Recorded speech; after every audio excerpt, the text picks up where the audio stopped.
De l'industrie chinoise aux mines australiennes de charbon. À cause de l'activité humaine, le dioxyde de carbone est l'ennemi numéro 1 dans la lutte contre le réchauffement climatique. 70% des émissions de gaz à effet de serre sont du CO2, un danger que de nouvelles techniques cherchent à retirer de notre atmosphère. En Islande, à 30 km de la capitale Reykjavik, nous nous sommes rendus dans la plus grande usine au monde de captage de dioxyde de carbone dans l'air ambiant. Tel un immense purificateur, elle fait disparaître ce gaz, présent partout, pas seulement dans les villes. Ça, ce sont des conteneurs collecteurs. Dans chacun d'entre eux, il y a des filtres et des ventilateurs qui aspirent l'air ambiant. Et les filtres ne gardent que le CO2. Voici à quoi ressemblent les ventilateurs, régulièrement remplacés, comme les filtres. Cette innovation d'une société suisse permet d'absorber le CO2, 24 heures sur 24. Comme vous pouvez le voir, les collecteurs qui sont en activité sont ceux dont les réservoirs sont gonflés. Ensuite, on envoie le CO2 dans ces tuyaux. Mais que faire de ce gaz une fois capturé? Comment éviter qu'il ne s'échappe à nouveau dans l'atmosphère?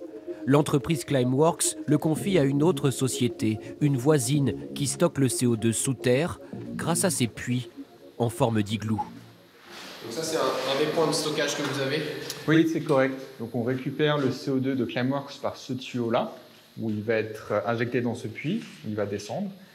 Et par ce tuyau-là, on va avoir de l'eau qui va arriver. Et à une profondeur de 400 mètres, le CO2 va être mélangé à cette eau-là pour être dissous. Dissous et piégé pour toujours dans la roche souterraine, là où il ne peut plus réchauffer l'atmosphère.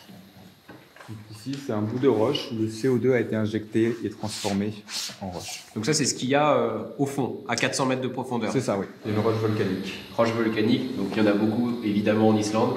Oui. En théorie, cette méthode pourrait être appliquée dans d'autres régions volcaniques, notamment en France.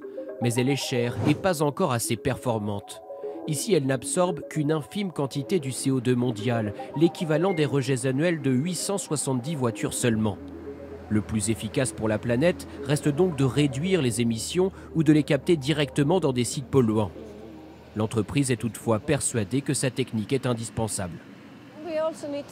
Nous devons aussi éliminer les émissions historiques, celles qui sont déjà dans l'atmosphère. Donc le captage de CO2 fait partie des solutions.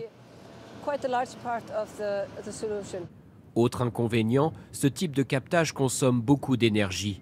Heureusement ici l'électricité est verte grâce à une centrale géothermique juste à côté. Mais dans les villes alentours, les habitants sont prudents sur les chances de développement international de ces usines révolutionnaires.